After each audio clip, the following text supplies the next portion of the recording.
नमस्कार मु सामुएल प्रिय दर्शक बंधु जीवंत आहार को पुनर्बार आपण मानक स्वागत करे। आसंतु प्रत्येक दिन भली आज मध्य पवित्र बाइबल द्वितीय वंशावली 4 अध्याय 1 पद ठारू 22 पद पर्यंत पाठ करिबा। आजिर मूल प्रसंग एक संगरे मंदिर निर्माण। एठारे प्रकार लेखा जाए आहुरी से एक पितलमय यज्ञ वेदी निर्माण कले। तहिर दैर्घ्य 20 हाथ व तहिर प्रस्थ 20 हाथ व तहिर उच्चता 10 हाथ। मध्य से छांचरे ढला गोलाकार समुद्र रूप पात्र निर्माण कले। ताहा फंद ठारू फंद पर्यंत 10 हाथ व तहिर उच्चता 5 हाथ आउ तहिर परिधि 30 हाथ थिला। तहि तले बलद मानर आकृति थिला। सेमाने तहिर चतुर्दिग घेरिले। 10 हाथ लेखाएं थाई समुद्र रूप पात्र बेष्टन कले। सेही बलद मान 2 धाड़ी रे थिले। समुद्र रूप पात्र ढला जिबा समय ताहा सबु ढला जाइथिले। सेही पात्र 12 गोरु उपरे स्थापित थिला। 3 मुख उत्तर को व 3 मुख पश्चिम को व 3 मुख दक्षिण को व 3 मुख पूर्व को थिला। पुणी समुद्र रूप पात्र सेमानक उपरे अवस्थापित व सेमानक पश्चात भाग सबु भीतर को थिला। सेही पात्र 4 अंगुली मोट। तहिर फंद ताटियार फंद परि निर्मित शोषण पुष्प तुल्य थिला। ताहा 3000 मोहन धरिला। आउरी से 10 प्रक्षालन पात्र निर्माण कले ओ प्रक्षालनार्थे 5टी दक्षिण भागरे ओ 5टी बाम भागरे रखिले। सेमाने होम बलि संबंधी सामग्री से सबुरे प्रक्षालन कले। मात्र समुद्र रूप पात्र याजक मानकर स्नानार्थे थिला। आउ से दीपवृक्ष विषयक विधान अनुसार 10 सुवर्णमय दीपवृक्ष निर्माण कले। आउ 5टी दक्षिण भागरे ओ 5टी बाम भागरे मंदिर रे स्थापन कले। आहुरी से 10 मेज निर्माण करी 5टी दक्षिण भागरे ओ 5टी बाम भागरे मंदिर रे रखिले। आउ से एक शत सुवर्ण कुंड निर्माण कले। आहुरी से याजक मानकर प्रांगण ओ बृहत प्रांगण ओ प्रांगण द्वारा निर्माण कले। आउ तहिर कबाट सबु पितल रे मड़ाइले। पुणी से पूर्व दिगस्थ गृहर डाहण पाखरे दक्षिण आड़ को समुद्र रूप पात्र स्थापन कले। आउ हुरम पात्र ओ करचुली ओ कुंड सबु निर्माण कला।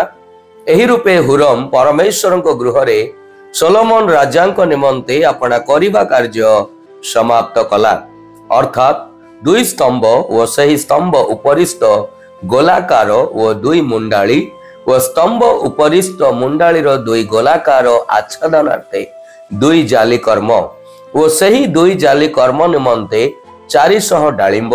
अर्थात स्तंभ उपरिस्थ मुंडाली रो 2 गोलाकार आच्छादनार्थे प्रत्येक जाली कर्म पाई 2 धाड़ी डालिंब कला। आहुरी से बैठकी मान निर्माण कला ओ से बैठकी उपरिस्थ प्रक्षालन पात्र निर्माण कला। एक समुद्र रूप पात्र व तहि तलस्थ 12 गोरु मध्य ताहार पिता हुरम सोलोमन राजांक निमंते सदा प्रभुंक गृह पाई उज्जवल पितल रे हांडी व करचुली व त्रिशूल व तहिर सकल पात्र निर्माण कला। राजा जर्दन पदारे सुकत व शरदा मध्यस्थित चिक्कण भूमि रे ताहा सबु ढलाइले। एही प्रकारे सोलोमन अति बहुल रूपे एही सबु पात्र निर्माण कले। पितलर परिमाण जना जाई पारिला नाही। पुणी सोलोमन परमेश्वर गृह स्थित समस्त सामग्री मध्य स्वर्णमय यज्ञ वेदी व दर्शनीय रोटी रखिबार मेज आउ विधि मते गर्भागार सम्मुखरे जलाइबा निमंते निर्मल स्वर्णमय दीपवृक्ष व तहिर प्रदीप सकल व स्वर्णमय पुष्प व प्रदीप व चिमुटा सबु शुद्ध सुवर्ण रे निर्माण कले। आउ कतुरी व कुंड व चमच व अंगार धानी निर्मल सुवर्ण रे निर्माण कले। पुणी गृहर प्रवेशार्थक महापवित्र स्थानर ଭିତର ଦ୍ୱାର ଓ ଗୃହର ଅର୍ଥାତ୍ ମନ୍ଦିରର ଦ୍ୱାର ସବୁ ସୁବର୍ଣ୍ଣର ଥିଲା। ଈଶ୍ୱର ପଠିତ ଶାସ୍ତ୍ରାଂଶରେ ଆମମାନଙ୍କୁ ଶ୍ରବଣ କରିବାରେ ଆଶୀର୍ବାଦ କରନ୍ତୁ। ଆସନ୍ତୁ ମୋର ପ୍ରିୟମାନେ, ପଠିତ ଅଂଶକୁ ବୁଝିବା ନିମନ୍ତେ ଚେଷ୍ଟା କରୁ। ସୋଲୋମନ ଏବଂ ହୁରମ ପ୍ରଥମେ ବଳିଦାନ ଦଗ୍ଧ କରିବା ପାଇଁ ଏକ ବେଦୀ, ଯାଜକମାନଙ୍କ ସ୍ନାନ ପାଇଁ ଏକ ସମୁଦ୍ର ଆକୃତିର ପାତ୍ର ଏବଂ ବଳିଦାନ ଧୋଇବା ପାଇଁ 10ଟି ପାତ୍ର ତିଆରି କରିଥିଲେ। ଏହା ସୂଚିତ କରେ ଯେ ମନ୍ଦିରର ମୁଖ୍ୟ କାର୍ଯ୍ୟ ହେଉଛି ପରମେଶ୍ୱରଙ୍କୁ ବଳିଦାନ ପ୍ରଦାନ କରିବା, ଯାହା ଆମେ 1 ପଦରୁ 6 ପଦ ମଧ୍ୟରେ ଦେଖିପାରୁ। ସେମାନେ 10ଟି ସ୍ୱର୍ଣ୍ଣ ଦୀପ ବୃକ୍ଷ ଏବଂ ରୁଟି ପାଇଁ 10ଟି ପାତ୍ର ମଧ୍ୟ ତିଆରି କରିଥିଲେ, ଯାହା ସ୍ୱୟଂ ପରମେଶ୍ୱରଙ୍କୁ ପ୍ରତୀକ କରିଥିଲା ଯେ ଇସ୍ରାଏଲର ଆଲୋକ ଦୀପ ବୃକ୍ଷ ଏବଂ ସେମାନଙ୍କର ଆବଶ୍ୟକତା ରୁଟି ପୂରଣ କରନ୍ତି। ଏହା ବ୍ୟତୀତ ସୋଲୋମନ ଏବଂ ହୁରମ ମନ୍ଦିର ପାଇଁ ଅନେକ ପିତ୍ତଳ ଏବଂ ସୁନା ପାତ୍ର ତିଆରି କରିଥିଲେ। ଈଶ୍ୱର କିଏ ଅଟନ୍ତି? ଆସନ୍ତୁ ଆମ୍ଭେମାନେ ତାହାଙ୍କର ଗୁଣାବଳୀ ଏଠାରେ ଦେଖୁ। ଯଦିଓ ଇସ୍ରାଏଲର ପାପ ଯୋଗୁଁ ପ୍ରଥମ ମନ୍ଦିର ଧ୍ୱଂସ ପାଇଥିଲା, ତଥାପି ପରମେଶ୍ୱର ଏହାକୁ ପୁନର୍ନିର୍ମାଣ କରିଥିଲେ, ଯାହା ଦ୍ୱାରା ଲୋକମାନେ ତାଙ୍କ ପାଖକୁ ଫେରି ପାରିବେ। ଯଦିଓ ସମସ୍ତ ଭୌତିକ ମନ୍ଦିର ଧ୍ୱଂସ ପାଇସାରିଛି, ତଥାପି ପରମେଶ୍ୱର ଯୀଶୁଙ୍କ ଠାରେ ବିଶ୍ୱାସ ଦ୍ୱାରା ତାଙ୍କ ସମ୍ମୁଖକୁ ଆସିବା ପାଇଁ ଏକ ପଥ ପ୍ରସ୍ତୁତ କରିଅଛନ୍ତି, ଯେ ନିଜେ ଅନନ୍ତ ମନ୍ଦିର ଅଟନ୍ତି, ଯାହା ଆମେ ଯୋହନ ତାର 2 ପର୍ବ 21 ପଦ, ଏବ୍ରୀ ତାର 10 ଅଧ୍ୟାୟ 19ରୁ 22 ମଧ୍ୟରେ ଆମେ ପାଇପାରୁ। ଆସନ୍ତୁ ଆମେ ନିଶ୍ଚିତ ହୋଇ ରହିବା ଯେ ପରମେଶ୍ୱର ନିଶ୍ଚିନ୍ତ ଭାବରେ ଆମକୁ ନିଜ ପାଖକୁ ନେଇଯିବେ। ଈଶ୍ୱର ଆଜିର ଧ୍ୟାନରେ ଆମକୁ କ'ଣ ଶିଖାନ୍ତି? ଆସନ୍ତୁ ମୋର ପ୍ରିୟମାନେ, ଆମେମାନେ ତାହା ଶିଖୁ ଏବଂ ତାହା ଆପଣ ଜୀବନରେ ପ୍ରୟୋଗ କରୁ କରୁ ତାହାର ଅନନ୍ତ ଆଶୀର୍ବାଦ ପ୍ରାପ୍ତ ହେଉ। ଆମକୁ ପରମେଶ୍ୱରଙ୍କର ସେବା ଏବଂ ଅନୁସରଣ ପାଇଁ ଆମର ଉତ୍ସାହକୁ ପୁନର୍ବାର ଜାଗ୍ରତ କରିବାକୁ ପଡ଼ିବ।